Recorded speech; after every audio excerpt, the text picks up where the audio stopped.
Hello guys, नमस्ते। स्वागत है तमारू मारी चेनल में। आपणे बनावीशुं गोळ केरीनुं અથાણું। तो अहींया मैं केरीनुं कटिंग करी लीधुं छे नानी नानी स्लाइस में। तो हवे आपणे आमां हळदर अने मीठुं एड करी देशुं।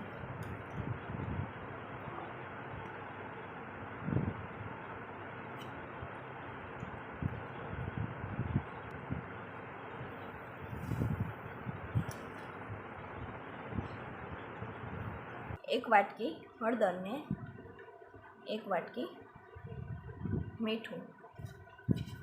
हवे आ बधुं आपणे मिक्स करी लईशुं। जेम बने एम हळदर अने मीठुंनुं प्रमाण वधारे राखवानुं। આપણે આ બધું મિક્સ કરી લીધું છે। હવે આને આખી રાત માટે પલાળવા માટે રાખી દઈશું। બધી કેરીને નિતારી અને આવી રીતના આપણે સૂકવી દીધી છે। તો જ્યાં સુધી આનું પાણી સુકાઈ ન જાય ત્યાં સુધી સૂકવવાના છે 7 થી 8 કલાક માટે।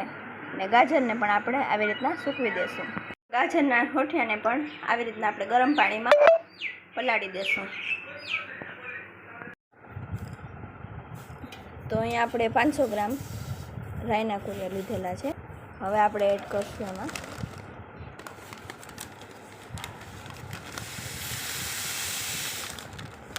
મેથીના કુરિયા। એ આપણે લીધેલા છે 300 ગ્રામ અને 200 ગ્રામ આપણે ધાણાના કુરિયા લીધા।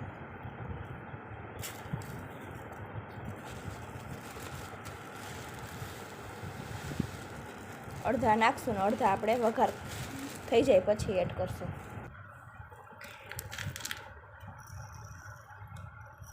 એક વાટકી આપણે મરી લીધેલા છે। લાલ મરચાં, થોડુંક મીઠું નાખી દઈશું, થોડીક હળદર ને હિંગ એડ કરી દઈશું।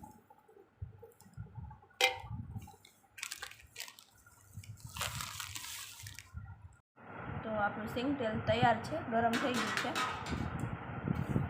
તો આપણે વઘાર કરી લઈશું।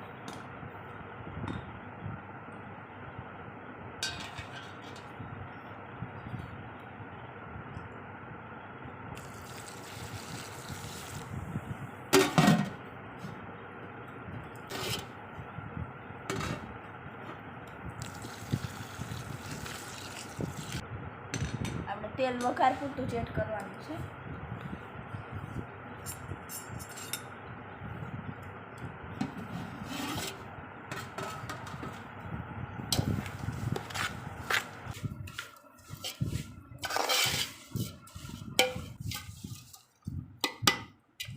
આપણો વઘાર થઈ ગયો છે। હવે જે આપણે ધાણાના કુરિયા થોડાક રાખેલા હતા એ એડ કરી દઈશું ને મિક્સ કરી લઈશું। ને હવે વરિયાળી એડ કરી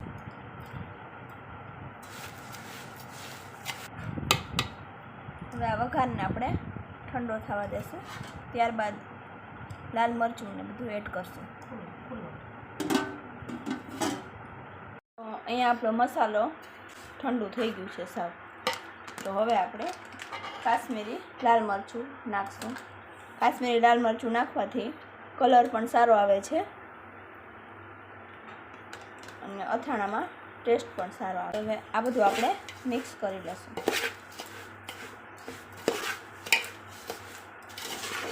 ને આપણે જે તેલ ગરમ કરેલું હતું એ પણ ઠંડુ થઈ ગયું છે।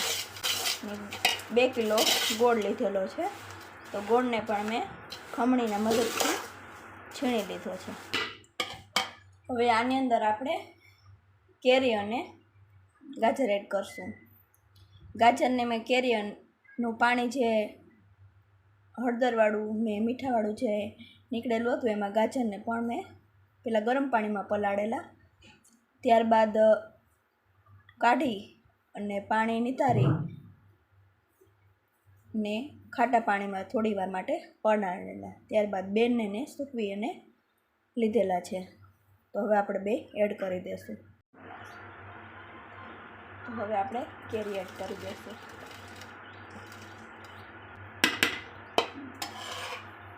ને હવે ગાજર એડ કરી દઈશું।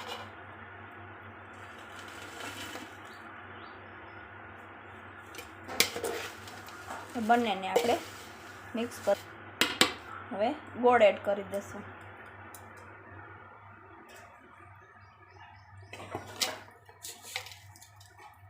તો અહીંયા જે આપણે ગોળ લીધેલો હતો એ પણ એડ કરી દીધો છે અને સરખું મિક્સ કરી લીધું છે.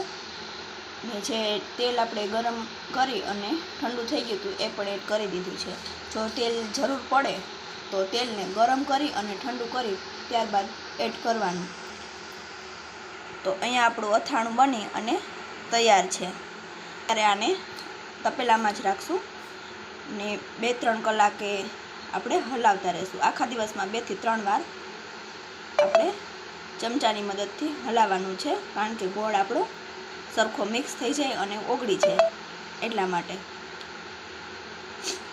તો તમને મારી અથાણાની આ રેસીપી પસંદ આવી હોય તો લાઈક અને સબસ્ક્રાઈબ કરજો.